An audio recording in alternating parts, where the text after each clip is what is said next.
Pakar hukum pidana Abdul Fikar Hajar menilai pensiunan polisi yang menabrak dan melindas Muhammad Hasya Atala bisa dihukum.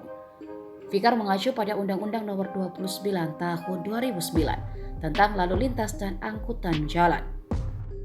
Fikar mengatakan salah satu pasal yang bisa menjerat Eko terdapat dalam pasal 311 yang berisi setiap orang yang dengan sengaja mengemudikan kendaraan bermotor dengan cara atau keadaan yang membahayakan bagi nyawa atau barang dipidana dengan pidana penjara paling lama 1 tahun atau denda paling banyak 3 juta rupiah.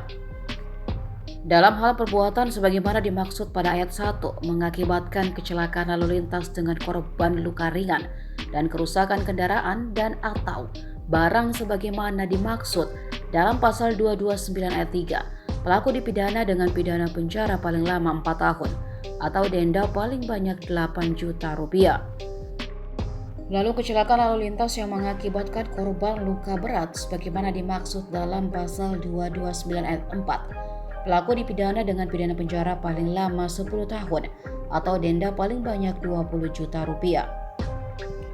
Dan kecelakaan yang mengakibatkan orang lain meninggal dunia, pelaku dipidana dengan pidana penjara paling lama 12 tahun atau denda paling banyak 24 juta rupiah.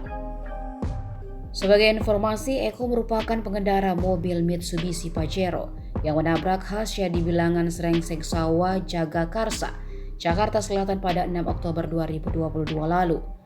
Hasya tertabrak dan masuk ke dalam kolong mobil yang dikendarai Eko dari arah berlawanan. Hasya yang mengendarai motor dari arah Beji menuju Lenteng Agung tiba-tiba kehilangan keseimbangan saat melewati jalanan tersebut. Ia tak dapat mengendalikan Kawasaki Pulsar yang ia kendarai tak kala ada roda 2 yang tiba-tiba berbelok di depannya.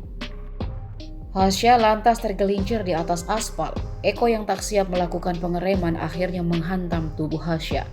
Aparat menilai peristiwa tersebut murni akibat kelalaian Hasya. Karena itulah Hasya ditetapkan sebagai tersangka meski meninggal dunia. Hasil penyelidikan itu pun menuai protes dari keluarga dan banyak pihak lain, sehingga Kapolda Metro Jaya memerintahkan adanya penyelidikan ulang.